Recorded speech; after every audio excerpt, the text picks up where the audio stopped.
আবারও রেসিপি নিয়ে চলে আসলাম। আজকে দেখাবো মৌরলা মাছের ঝাল। দেখো কড়াইতে আগে থাকতে তেল দিয়ে দিয়েছি। এদিকে মৌরলা মাছটা লবণ হলুদ দিয়ে মেখে রেখেছি, এবার ভেজে নেব। এদিকে একটা পেস্ট করে রেখেছি, আদা লঙ্কা জিরে সব দিয়ে একটা পেস্ট করা আছে। আর এদিকে পেঁয়াজ কুচি টমেটো কুচি আর কাঁচা লঙ্কা নিয়েছি।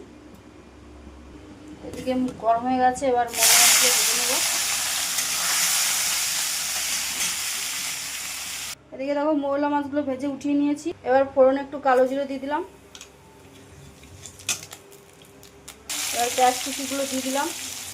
দেখো ভালো করে ভাজা হয়ে গেছে পেঁয়াজটা। এবার মশলার পেস্টটা দিয়ে দেবো। টমেটো কুচি কাঁচা লঙ্কাগুলো দিয়ে দিলাম। এবার ভালো করে কষে নেব। এবার সামান্য হলুদ গুঁড়ো আর একটু কাশ্মীর লঙ্কার গুঁড়ো দিয়েছি, আর একটু লবণ হলুদ সব দিয়ে দিলাম। ভালো করে কষে নেব। মশলাটা দেখো ভালোভাবে কষানো হয়ে গেছে। এবার সামান্য জল দিয়ে দেবো। দেখো ভালো করে কষে নিয়েছি, জলটাও ভালো করে ফুটে গেছে। এবার মৌরলা মাছগুলো দিয়ে দেবো। একটু নেড়ে চেড়ে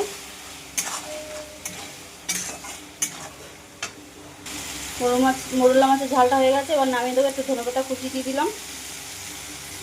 এবার নামিয়ে দেবো। আমার রেসিপি তোমাদের ভালো লাগলে একটু লাইক কমেন্ট করে সাবস্ক্রাইব করবে। দেখো হয়ে গেছে, নামিয়ে দিয়েছি। দেখতে কত সুন্দর লাগছে। তাহলে আবার কালকে কোনো রেসিপি নিয়ে তোমাদের সামনে আসবো। আজকে রেসিপি এই পর্যন্ত।